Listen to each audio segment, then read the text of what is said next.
pulau. Mari berlayar. Kemana kita? Dunia baru, di mana perubahan harus datang. Oke, selamat sore, pagi, siang, malam ya. Kapanpun kita waktunya kita nggak tahu ini. Teman-teman nanti nontonnya kapan. Yang pastinya kita selalu punya semangat pagi di sini. Karena Suara Anak Pulau satu channel yang bisa menginspirasi semuanya. Menginspirasi kita, baik pekerja, baik pemusik, baik apapun profesinya, mudah-mudahan channel ini mampu menginspirasi semua. Nah, kali ini kebetulan kita datang dua sosok Wonder Woman ya. Di bidangnya ngeri kali. Wonder Woman Ngeri yang nih, punya ngeri. banyak inspirasi yang mudah-mudahan nanti kita berbagi. Perkenalkan dulu satu-satu. Di sebelah kanan saya ada siapa, silakan Mbak. Saya nih emak sedunia, emaknya para anak-anak, ya ibu rumah tangga juga sih. Oke, silakan. Aku Rika, aku ibu rumah tangga. Kesehariannya ya namanya juga emak-emak ya, sumur dapur kasur. Titik. Jadi ini kita kedatangan yang dibilang emak-emak. Orang kalau bilang datang emak-emak, ini analogi yang cukup ekstrim tuh. Karena biasanya emak-emak tuh sen kanan belok kiri katanya. Mungkin. Ya, tapi ini ada emak kita bersama. Kebetulan di sini ada Mak Rika juga, kayaknya lebih enak saya panggil emak aja semuanya ya. Ada Mak Rika, ada Mak juga gitu loh, saya bingung namanya. Tapi mana tentunya di sini akan ngobrol-ngobrol aja, cerita-cerita tentang kondisi, dan kebetulan saat ini pada saat video ini diambil ini kita lagi di satu pulau ya. Di pulau ini masuknya kecamatan apa ya? Pemenang, Lombok Pulau Utara. Terawangan. Dan di sini mungkin ini podcast episode keberapa nanti kita lihat. Episode ke-9 ya. Nanti teman-teman mungkin rilisnya juga mungkin nanti sebelum kita bicara jauh, kita kenalan dulu deh ya sama emak-emak yang ada di sini. Kesehariannya emak itu apa sih sebenarnya? Mak Ana tuh kesehariannya apa? Ya biasa aja seperti biasa umumnya emak-emak. Ngurusin anak-anak yang baru gede-gede ini juga ya. Ada juga urusan-urusan yang lainnya, usaha kecil-kecilan juga gitu. Emak sendiri punya anak berapa sebenarnya? 4 orang. 4 orang anak. Cewek, cowok. Sudah menikah semua? Apa masih ada beberapa? Belum ada yang menikah. Belum ada yang menikah. Suami satu tapi ya? Ya satu aja. Masih satu ya? Masih satu. Kalau Mbak Ana sendiri berapa? Jangan merembet ya, bahaya nanti, bahaya. Kalau Mbak Ana sendiri udah ada berapa anak? Anak kebetulan masih 4. Masih 4. Berarti ada rencana ya? Nggak bisa. Udah tutup pabriknya. Oke.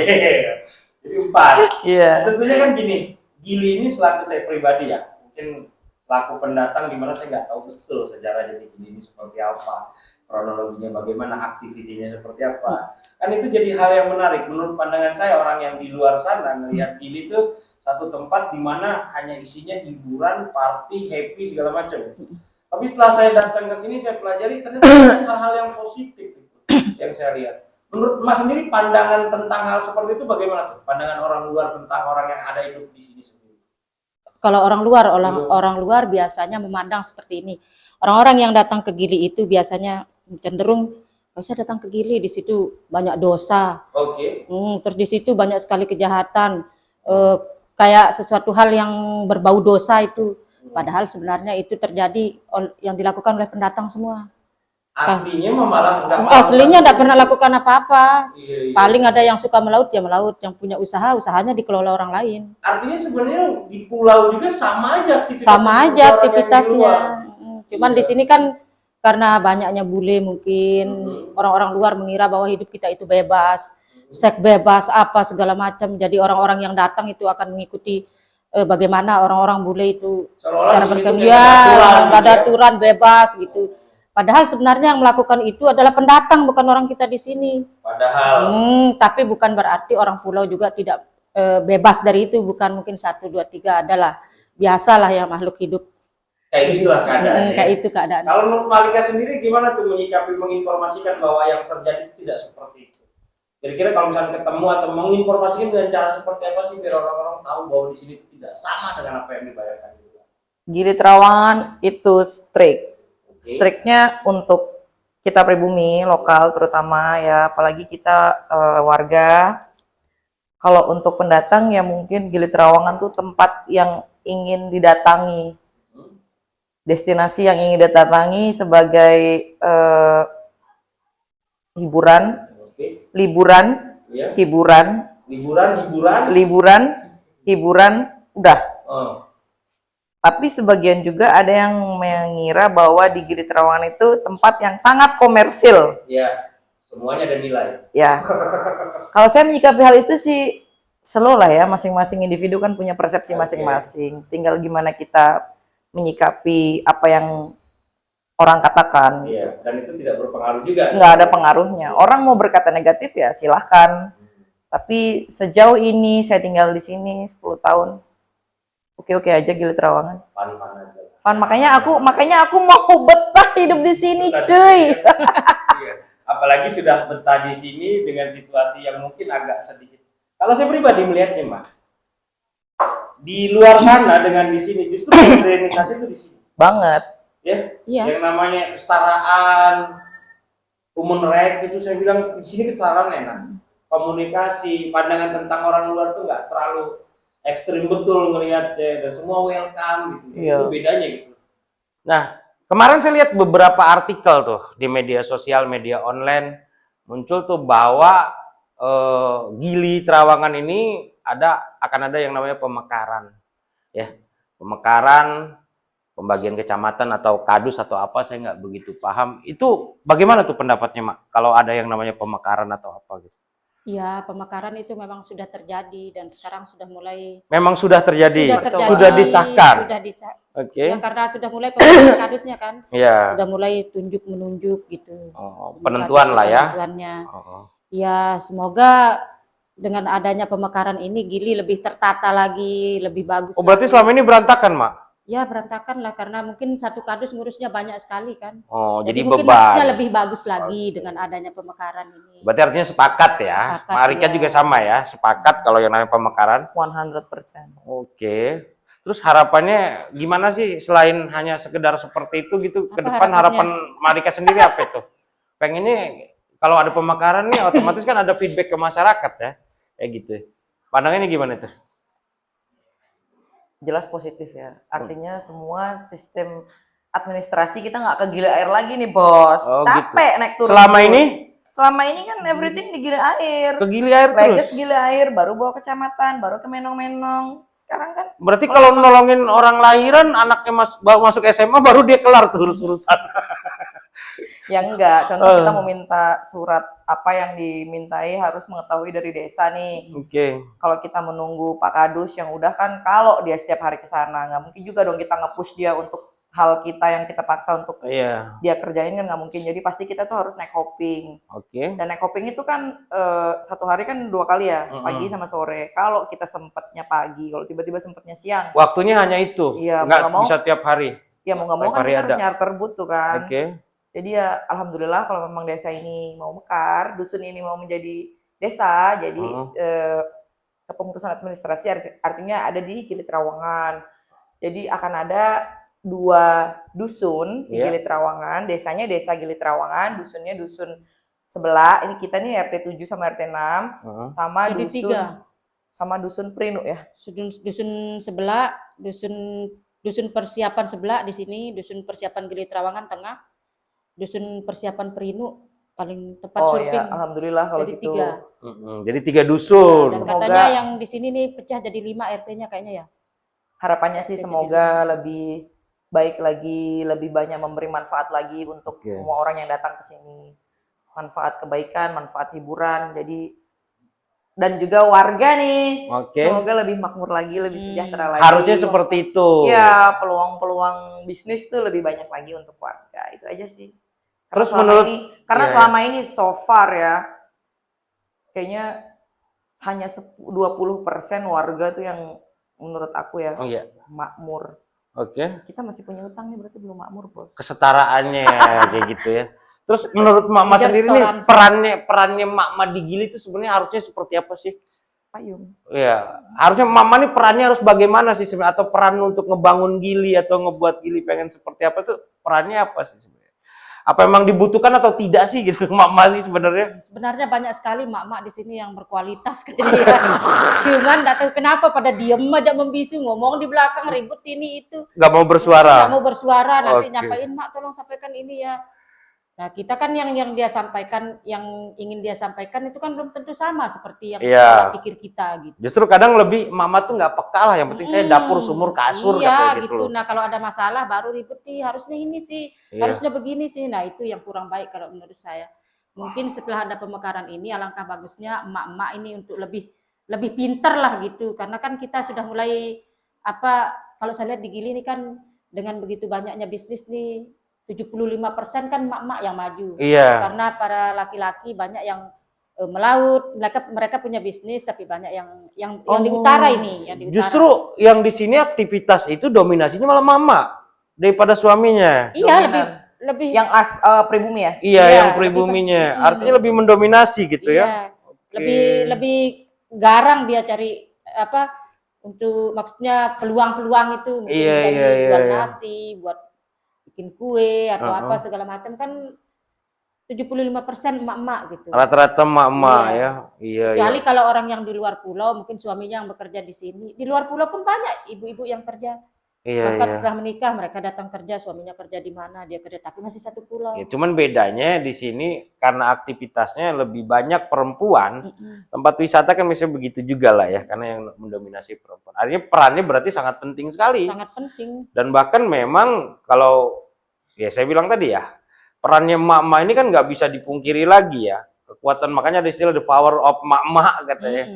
Karena itu satu kekuatan, bahkan emak-emak itu definisinya makhluk ras paling tinggi itu yang susah dilawan. Ras paling kuat di bumi. Ras terkuat di bumi. Iya kan? Dan itu membuktikan bahwa memang ini samplingnya gitu loh. Oh iya. Ada wonder woman kita ini gitu. Harus. Iya. Jadi kita balik lagi ke topik di mana kita bicara tentang pemekaran, harapannya seperti itu, mudah-mudahan masyarakat bisa menikmati gitu. Dan kedepannya ketika memang harus pemekaran, harusnya pemekaran itu seperti apa gitu. Yang dibutuhkan gitu tuh apa sih sebenarnya? Ketika ini sudah jadi nih, udah ketok palu, udah deal, udah pemekaran nih. Harusnya apa sih yang harus perlu disiapkan orang-orang yang punya kepentingan di situ gitu loh. Nah, Menyiapkannya gitu loh. Ya, ini kalau saya pribadi yang paling penting di bagian utara ini ya, karena saya tinggal kan di utara. Nah, di RT saya ini yang ketinggalan jauh dari, maksudnya dari RT-RT yang lainnya. Oke. Bukan tidak diperhatikan, tapi banyak hal yang kita butuhkan yang memang belum terpenuhi. Oke. Ya, contoh kecilnya ini mungkin bagi orang-orang ini yang tanpa mereka sadari bahwa di tempat kita ini tidak ada tempat singgah bersalin. Singgah bersalin. Nah, maksudnya kan ketika kita sudah mulai mules menjelang persalinan, mungkin dicek dulu di salah satu tempat rumah kesehatan kayak puskesmas kecil atau entah apalah namanya. Ya mungkin kalau memang masih bisa melahirkan di sini, mungkin dia bisa di sini, tapi mungkin baru bukaan 2 atau 3 masih ada kesempatan untuk bawa ke pinggir gitu. Karena banyak sekali, sering kali udah belum masih di Codomo udah keluar. Udah keluar, karena nggak tahu kondisinya. Iya, karena nggak tahu kondisinya, terutama yang baru masih 2-3 bulan mau melahirkan sudah di pinggir, sudah di. Tapi ekstrim sih mak kalau ngelahirin di Cidomo. Iya, ngelahirin di Iya. Ngelahirin di but pun ada, ngelahirin di but ada. Ekstrim lah. Nanti kalau anaknya lahir namanya apa mak? Kuda. Kusir. Cidomowati. Cidomowati. Agak ngeri sih itu ya. Makanya jujur agak ngeri. Kalau bisa ini kan hanya sebatas keinginan. Iya, mudah-mudahan apa yang kita bicarakan ini dengar sama yang punya kepentingan. Di bagian gitu. utara ini mungkin kalau bisa adanya tempat bersalin lah, atau tempat suntik KB mungkin, kontrasepsi, atau setidaknya cek-cek darah lah. Dan di sini nggak ada mak? Ya, bukannya tidak ada, banyak, tapi baru disentuh itu udah cek 300.000 kan. Swasta, bukan dari pemerintah. Nanti baru misalkan ada penyakit apa kayak mules apa atau sakit perut, apa kurang sehat pokoknya kayak mencret gitu, minta surat rujukan aja ke rumah sakit sulit. Itu yang saya dengar dari warga. Terus menginap itu kayak kemarin biayanya wow gitu. Ya mungkin sebagian orang berpikir dapat maklum lah, ini kan pariwisata, tapi kan tidak sebegitu juga. Tidak semua orang juga mampu dengan biaya. Betul, walaupun di tempat wisata tidak semua punya ekonomi yang cukup. Mereka tidak kekurangan untuk makan, tapi untuk kalau lebih dari itu mungkin mereka juga butuh waktu untuk mencari, untuk berusaha gitu. Jadi mungkin kalau pemerintah bisa menyiapkan itu, alangkah indahnya, mungkin kami akan lebih senang sekali. Mungkin kalau sekedar batuk, pilek kan bisa lah ke puskesmas kecil di sini. Ya syukur-syukur kalau bisa jadi besar kan, Iya. tempat rawat inap gitu. Karena kan penduduknya sekarang udah banyak. Karena penting kesehatan ya. Penting, siapa yang mau tinggal di pulau ini kalau mati semua? Kalau enggak sehat kan? Kalau penyakitan semua. Iya, iya. Terus menurut Mak Rika sendiri nih, pekerjaan yang paling berat di Gili ini untuk perempuan apa kira-kira? Jangan bilang masak LPG ya. Masak Iya. gas. Yang paling berat untuk perempuan Iya ya, gitu lapangan pekerjaan yang ada di Gili ini gitu loh. yang aku lihat ya. Iya, yang Yang- Mak Rika yang sendiri lihat dirasakan. apa? Ya? To be honest, tidak mengurangi rasa hormat. Iya, kita tidak menghina profesi tidak ya. mendiskriminasi profesi, Iya, tapi aku tidak sangat ya. salut sama perempuan Heeh. yang jadi porter di pelabuhan. Itu yang bikin aku mau nangis Bombay, bro. Oke. Lo tahu 2012, curhat dikit ya. Iya, it's okay. it's okay, nggak apa-apa. 2012 gue itu di hire dari company gue waktu di Jogja. Gue Oke. dari sini untuk ya di inilah ya di salah satu Nggak usah nyebutin brand di nih. salah satu induk hospitality lah ya untuk Oke. hire 7 orang yang akan gue kontrak untuk anak branch company Oke. gue nih. Oke. Nah pada akhirnya kan belum grand opening tuh. Hmm. Jadi si owner lokal ini nyuruh gue untuk mantau ke pelabuhan karena nurun-nurunin barang. Dan Iya. gue nangis coy. 2012 gue tuh ngeliat kayak masih di bawah umur ya. Menurut gue masih belasan tahun yang harusnya Oke. kamu tuh masih senior high school harusnya greget gitu loh. Iya, iya. Cari ilmu. Iya. Tapi yang gue lihat mereka tuh nurunin barang woy. Itu yang Perempuan. itu Perempuan yang bawah bikin umur gue mau pula. nangis Bombay. Terus gue galau lah ya gara-gara Iya, ngeliat iya, itu. iya. Terus gue bilang, Tuhan, beginikah kodrat perempuan harus nurunin barang? Enggak nggak enggak ada- bilang cabut aja semuanya Apa nggak laki-laki ada gitu. challenge enggak? yang lain sebagai wanita Iya, iya, iya. mendapatkan kesetaraan yang pekerjaan yang lebih bagus. Justru gitu. sebenarnya Mak, kalau kesetaraan ya itu setara. ya menurut pandangan orang Iya. setara, tapi menurut gue, menurut aku pribadi yang tidak menganut Paham itu. patriarki, Oh, oke. aku bilang perempuan sama laki itu harus balance, woy. Iya, Harus balance. harusnya. Iya, harusnya. Itulah karena tapi kembali lagi setelah aku hidup di sini aku memaklumi dan memahami bahwa apapun itu yang dikerjakan perempuan Oke. asal dia hidup. Iya. Akhirnya ke situ pandangannya. Akhirnya ke situ. Tapi kembali lagi, kenapa ya kok mereka harus begini? Oh iya, soft skill-nya hanya sebatas itu. Iya, betul. Jadi harapan aku setelah adanya pemekaran, perempuan-perempuan tuh bisa upgrade lagi skillnya, Iya. bisa lebih jadi payung rumah tangga. Payung rumah tangga itu maksudnya bukan hanya Sampai sebagai payung city manajer ya. person. Jangan sampai payung city person. Bukan hanya sebagai manajer rumah tangga ya, Iya. tapi yang mendominasi rumah tangga. Iya, iya, Itu iya, harus iya. perempuan, woy. Harusnya. Iya, makanya dibilang perempuan itu madrasah buat anak-anak. Asik. Iya, karena dia yang ngebentuk karakter gitu. Beda tuh. Anak kalau deket sama bapaknya sama emaknya beda tuh karakternya. Ya. Tapi menurut Mas sendiri pandangnya kenapa sih perempuan bisa sampai kayak begitu gitu? Di sini gitu. Penyebabnya apa sih gitu? Kenapa bahkan ada yang sampai dulu seperti itu, mungkin dulu ya. Terus sekarang kita nggak tahu. Kenapa perempuan sampai seperti itu gitu? Apa karena susah lapangan pekerjaan atau karena memang basic pendidikan yang tidak mumpuni untuk memenuhi skill-skill yang ada di sekitarnya atau bagaimana? Menurut Mas sendiri kenapa bisa terjadi seperti itu? Ya, kalau saya lihat ada emak-emak yang kerjanya seperti itu juga kebutuhan dan ketidaksabaran itu yang buat seperti Oh, itu. gitu. Iya. Nggak sabar pengen sesuatu itu harus berjuang gitu, nggak sabaran dia menunggu. Misalkan laki-lakinya gajian 1 bulan sekali, ada sesuatu hal yang mau dia beli, mungkin kebutuhan juga. Pokoknya intinya tidak sabar, pengen cepet-cepet, akhirnya ngambil keputusan tuh harus kerja keras, Iya. apapun pekerjaan dijalanin. Dan Tapi juga lumayan juga loh. makanya lumayan hasilnya. Justru lebih menghasilkan. gitu. Iya, itu Iya, memang 2 kali UMR, bos. Buset, Lumayan kenceng itu juga ya. Iya. Maka Tapi itu secara sesuai, nurani nggak tega sesuai. juga ya kan? Iya. Sesuai lah ya. tapi kan dia sesuai. itu senang menjalaninya. Happy. Dia happy ya. menjalaninya gitu. Dia mampu. Iya, iya. Cuman iya. kita kan karena ngelihatnya itu kayak gimana gitu, kerja keras, ngangkat semen, usia masih kecil, Oke. karung kerikil kayak gitu-gitu kan semua diangkat. Besi. Besi beton. Oh, gila, saya nggak sanggup tuh. Makanya itu. Saya aja nggak kerennya. sanggup kayak begitu. Makanya Iya. cheers untuk mama. Jadi pokoknya kita kesiplos dulu dong buat mama kita. Ya. Iya, jadi bicara pemekaran tadi, harapannya dan manfaatnya mudah-mudahan seperti itu, dan mudah-mudahan kesetaraan juga tetap jalan. Amin. Terus, nah sekarang yang paling menarik ini Mak, satu pertanyaan besar nih buat Mama Rika sama Mama Ana nih, ngelihat podcast ini gimana menurut pandangan lo? Oke, Kalau saya biar ya sih- bicara suara anak pulau nih menurut Mak gimana? Kalau saya sih Dari sisi Mama nih ya, gitu ngelihatnya kalau saya gimana? sih ini peluang besar untuk mama yang udah dari berabad-abad pengen menyampaikan aspirasinya. Oke. Ya begitu saya katakan juga di media sosial, nanti saya undang ya, ada salah satu manajer juga untuk bercerita, karena dia juga sering sekali ingin menyampaikan sesuatu, Iya. tapi bingung lewat mana gitu, paling Oke. lewat salah satu grup yang di media sosial juga tidak tersampaikan, malahan dibully kayak gitu. Iya.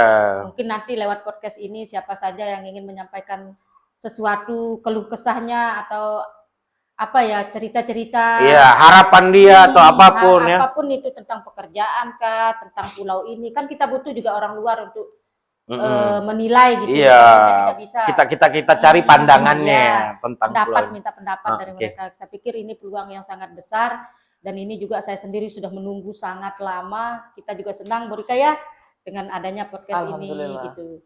Ini pokoknya semoga nanti ini benar-benar menjadi wadah untuk masyarakat Gili Trawangan khususnya, dan secara keseluruhan umumnya gitu bisa menyampaikan aspirasi. Kayaknya nanti mungkin gini Mak, di video selanjutnya nanti kita bikin sesi untuk emak-emak tuh. Iya. Iya. Nah, menurut pandangan Mak Rika sendiri tuh tentang suara anak pulau. Suara Anak Pulau, terima kasih sudah memfasilitasi kami berdua untuk menyuarakan hati yang terdalam. Bagaimana sih kehidupan di sini? Tidak semulus yang kalian tahu. Orang kan bilang Trawangan enak ya, duitnya Trawangan enak ya. Lo nggak ngerti, woi. Pagi, siang, malam. Hanya Dari saja, gelap sampai pagi. alhamdulillah, tetap harus alhamdulillah. Artinya podcast kita nih nggak berhenti sampai di sini. Iya. Semoga lebih menginspirasi lagi, Siap. mendatangkan banyak rezeki, Amin. dan menjadi manfaat untuk orang-orang Bisa di mendatangkan sekeliling kita. narasumber juga. Siap. Pribumi nih ya, Iya. pribumi. Jadi bukan hanya pribumi sih, maksudnya pribumi Indonesia ya, Iya, warga negara Indonesia ya. betul. Mudah-mudahan itu sih, semoga podcastnya berkembang ya, Bang. Amin. Ya. Jangan lupa undang no orang-orang petinggi-petinggi. Oh, Bang. pasti itu. Makanya saya bilang ini video ini untuk di awal aja. Kali ini Oke kita lah. buka video itu. Mungkin nanti ke depan kita akan buat sesi mak-mak ya. Tapi yang pastinya teman-teman sudah bisa merangkum lah. Artinya bisa mengakumulasi, bisa melihat, bisa menyimpulkan apa yang kita bicarakan tadi. Itu salah satu harapan mak-mak yang ada di sini. Hanya harapan kecil yang mungkin beliau-beliau ini bisa sampaikan. Yang selamanya tidak ada orang berani speak up, tidak ada yang berani ngomong. Ke depan pantangin terus channel ini, nanti akan banyak hal-hal menarik di sini. Kita buang jangkar. Terima kasih. Karsa dan karya